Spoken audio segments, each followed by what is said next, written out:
So, welcome to Jumbo IS and welcome to our lecture series called Daily News in Shorts. In this lecture series, we cover a particular day's current affairs in a very short span of time within 30 minutes so that you're left with your entire day covering other parts of your UPSC syllabus and you get to cover your current affairs very quickly. So that you don't miss out on your current affairs, daily dosage of current affairs.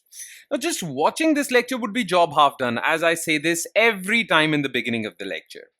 Just after watching it, you need to revise this lecture as well because revision helps in consolidating these current affairs in your memory. Otherwise, you'll quickly forget them.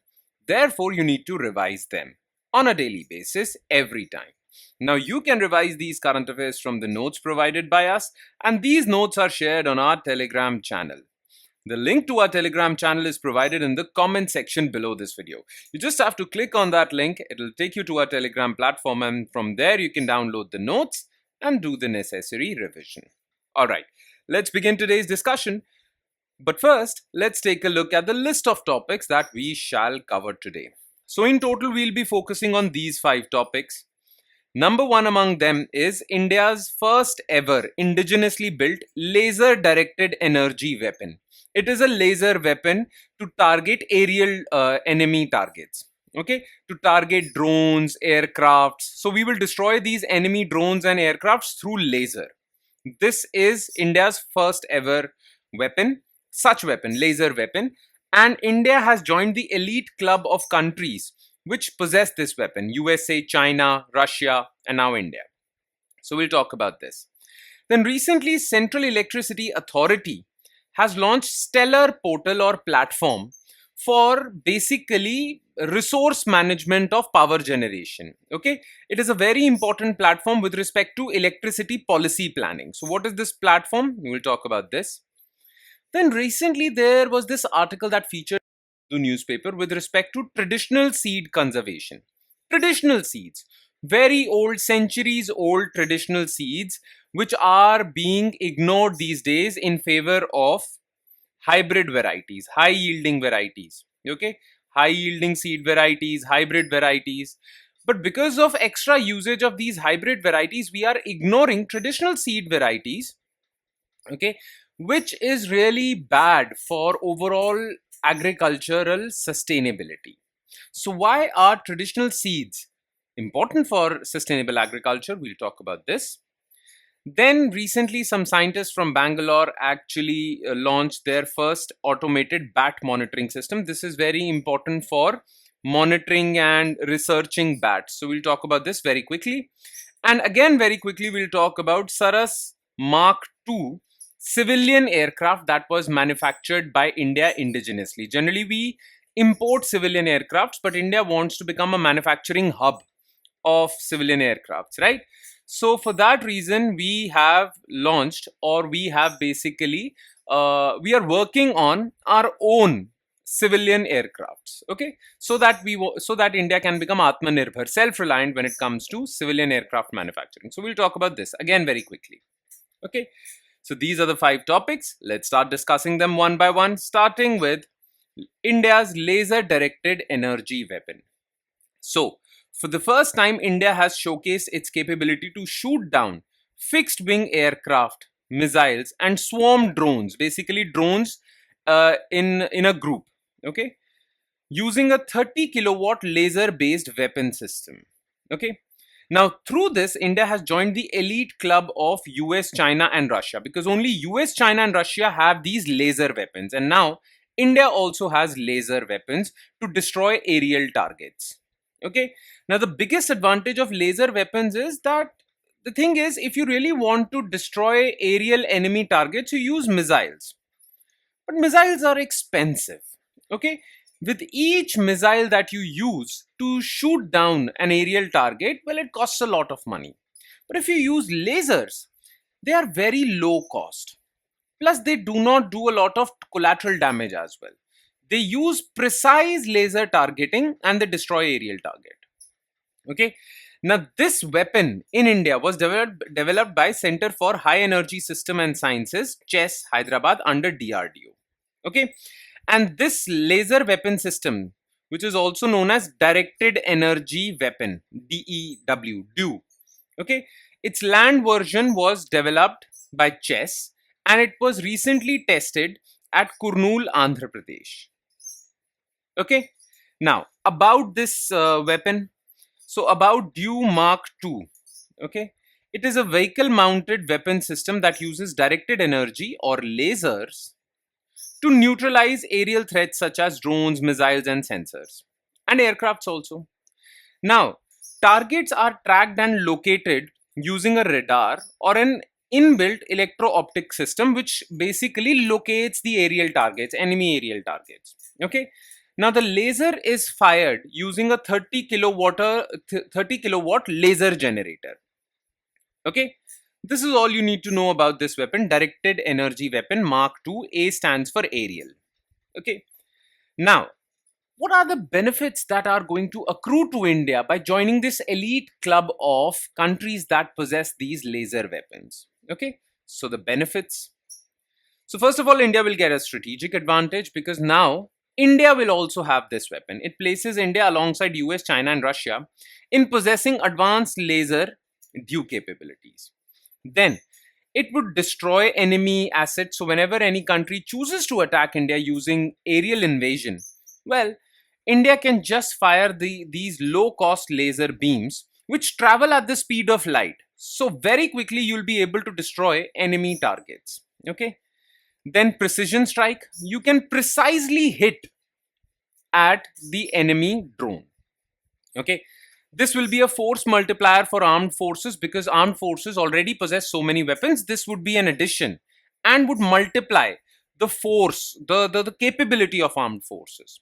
Okay, so it enhances India's counter drone and missile defense capability in cost effective. Like I mentioned before, it is a cheaper way of defending your country from aerial invasion.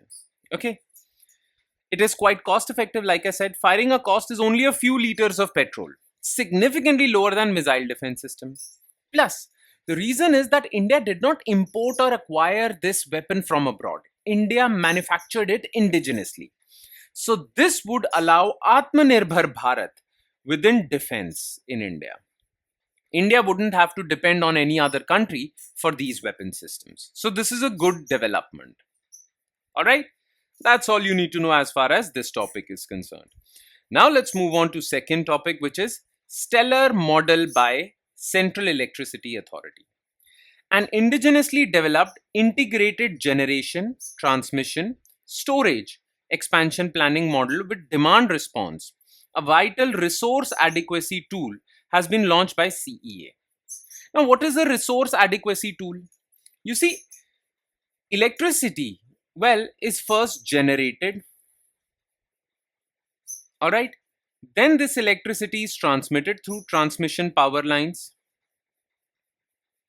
And then it reaches step up, step down transformers, and then it reaches households. Right? Households, industries, commercial establishments, and whatnot.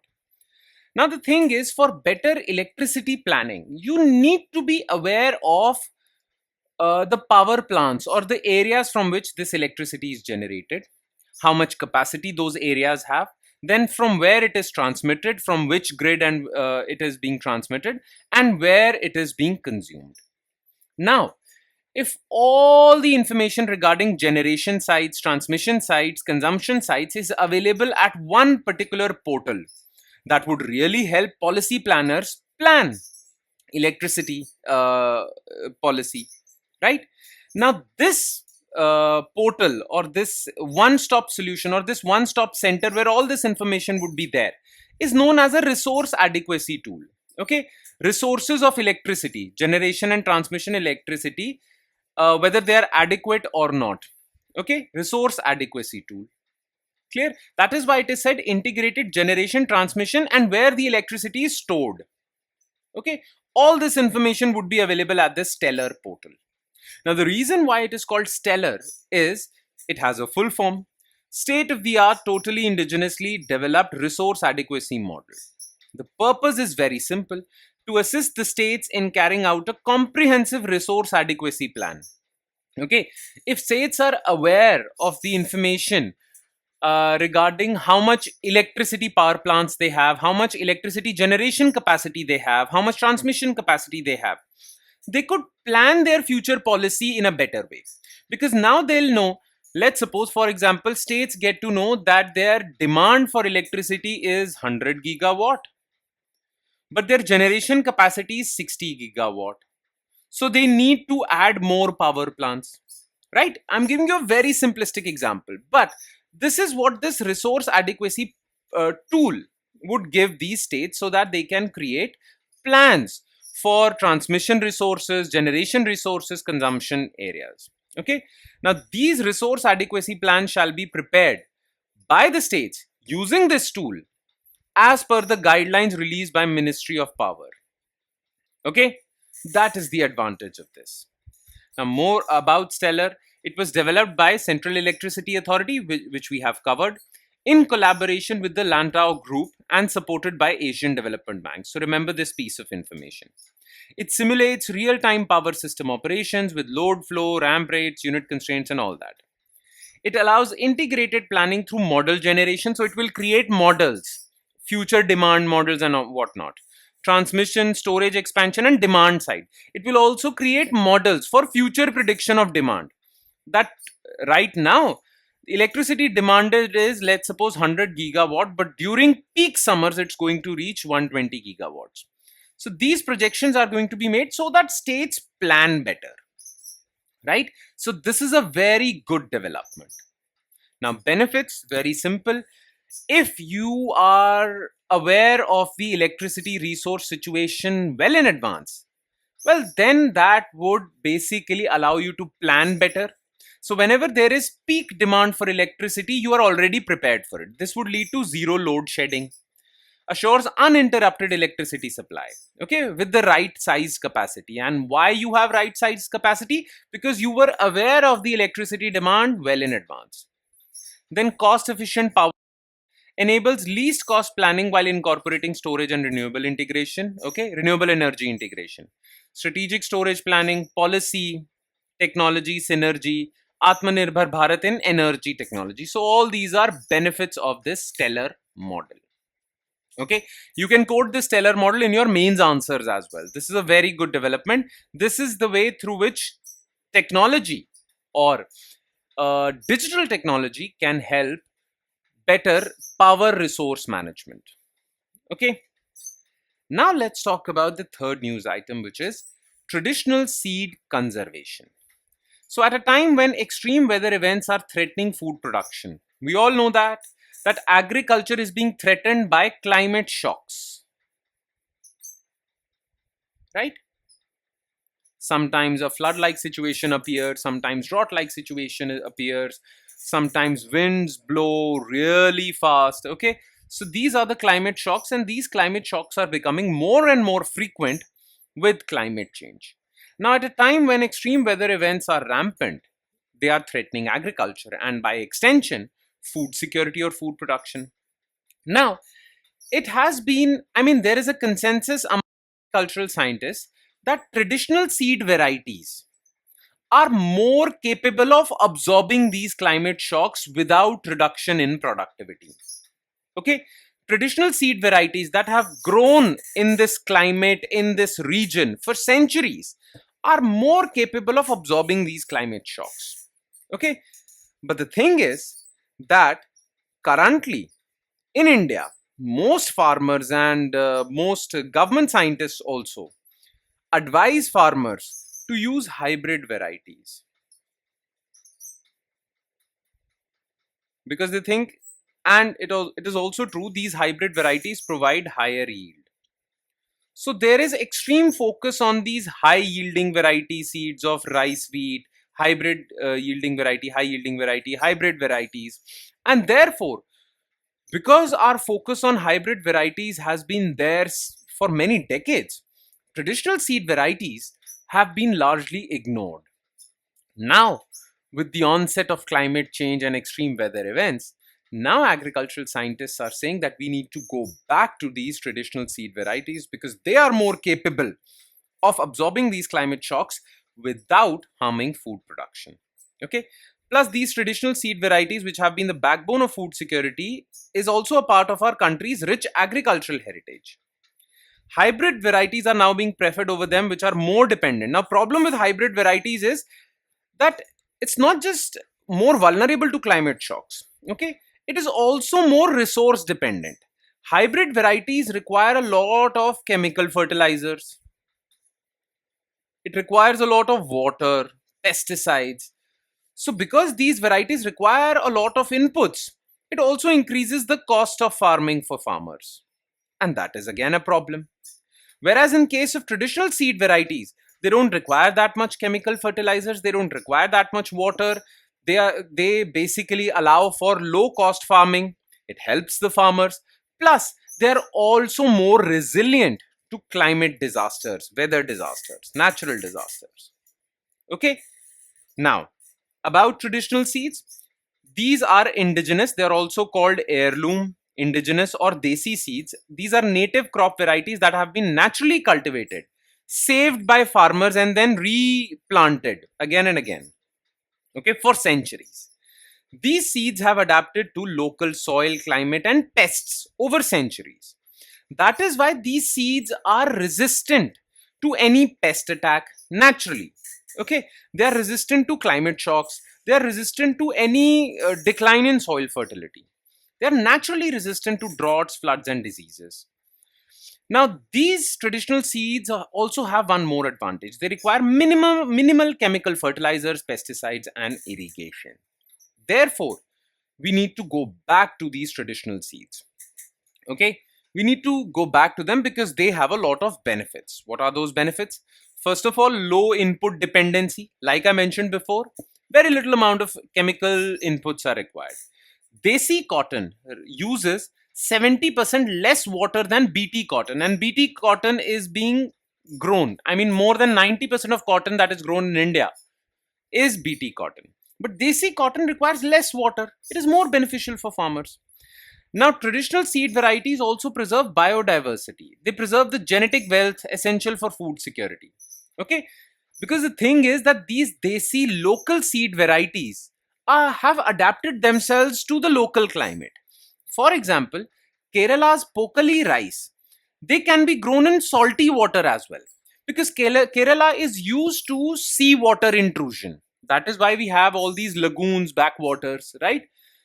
Now, the pokali rice of Kerala, they have evolved in such a way that they can tolerate this saline seawater as well, right? So these seeds have adapted to local climate, and now by not using them, you are completely eliminating them from the ecosystem and thereby harming the biodiversity of the region. Then they can tolerate climate shocks, like I said before. Jolokia chili, this particular form of chili in Assam, it thrives in very heavy rainfall or high humidity. Okay, so they can tolerate climate shocks. For example, reduces burden on farmers. How? Well, first of all, hybrid seeds, I'm talking about hybrid seeds, they are expensive, right? Whereas these traditional seeds are very cheap. Okay, sometimes the farmers don't even have to pay for them because they save it from last year's farming operations. Okay, so hybrid seeds are expensive. Plus, hybrid seed farming requires a lot of inputs which are expensive: chemical fertilizers, pesticides, water. Right, now this increases burden on the farmers. But if you'll use traditional seed varieties, that will reduce burden on farmers. It frees farmers from annual seed purchases and dependency. Currently, 80% of India's cotton farmers rely on expensive BT cotton. That is a problem. Then this would promote sustainable agriculture because these seeds are adapted to local biodiversity. Therefore, it supports ecological balance and enrich soil fertility also, these particular seeds. Sustainable agriculture.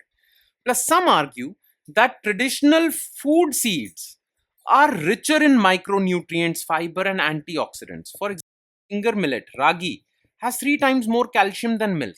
And there are many other examples where local seeds, okay, desi seeds, are more nutritionally, basically, they have a lot of nutritional value, basically. Okay, so it ensures nutritional security as well. Now, now the thing is that we all know, most of the agricultural scientists also know that traditional seeds have some advantages over hybrid seeds. Then why aren't we growing these traditional seeds? The thing is that these traditional seeds basically face some challenges. What are those challenges? First of all, there is a market bias. You all know that government declares MSP, and MSP is basically a price guarantee to farmers. So if farmers are unable to sell their produce in the market at high prices, government promises them that they will procure their farm produce at MSP. Now the thing is that currently procurement and MSP is heavily biased in favor of hybrid varieties.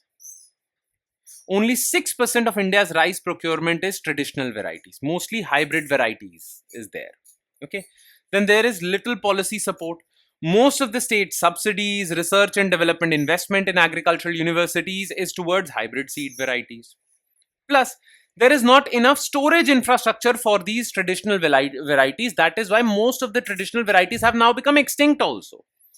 There is shortage of infrastructure to store and share native varieties. There are just 40 functional seed banks in India. Okay, so this is a problem. All right, that's all. That's all as far as this topic is concerned. Now let's shift to fourth topic, which is first automated bat monitoring system. So it's a very short news. We won't spend that much time on it. Okay, let's cover it quickly. Scientists from Indian Institute for Human Settlement, Bangalore, have developed India's first automated bat monitoring system, and it is known as Bat Eco Monitoring. Okay, now we all know that bats basically are blind, but they are able to maneuver their surroundings by releasing a sound. Okay, that sound is hypersonic. We can't hear their sound. It is hypersonic, around 70,000 hertz. Okay, so we can't hear it. But the thing is that bats use echolocation. So what bats do is they release this sound, and when this speed of sound, when this sound, hypersonic sound, basically it what it does is that it goes, it basically hits an object and then comes back. Okay, so when bats release this sound, it hits an object and comes back. Now bats have been programmed to calculate the distance between their sound and that object using the time period between which they have spoken and they hear back that sound. Right? You understand? Most of you have studied about this in the schools also. So this is known as echolocation. So bats use echolocation to see. All right. Now bats release these echoes, or bats release these sounds. Now what if you have an instrument that hears this sound, analyzes it, and analyzes the type of bats? That's what Bat Eco Monitoring would do. It is an autonomous AI-powered acoustic monitoring system that detects, analyzes, classifies bat echolocation calls in real time. The objective is very simple: to simplify and accelerate bat data processing, enabling deeper research into bat ecology, biodiversity with minimal manual intervention. Very simple. So the benefits are: conservation efforts would now have more information regarding bat conservation efforts. It would also lead to urban planning, because now you'll be able to know which areas of the urban scene bats are located, where they move around. Okay, all that. It is a low cost innovation because such detectors do exist. But this Bat EcoMon is 1/3 the cost of these conventional international detectors. Plus, it would also democratize research, because this data will be shared openly with bat researchers all over the country. Okay, that's all. That's all you need to know. And last is SARAS Mk-II.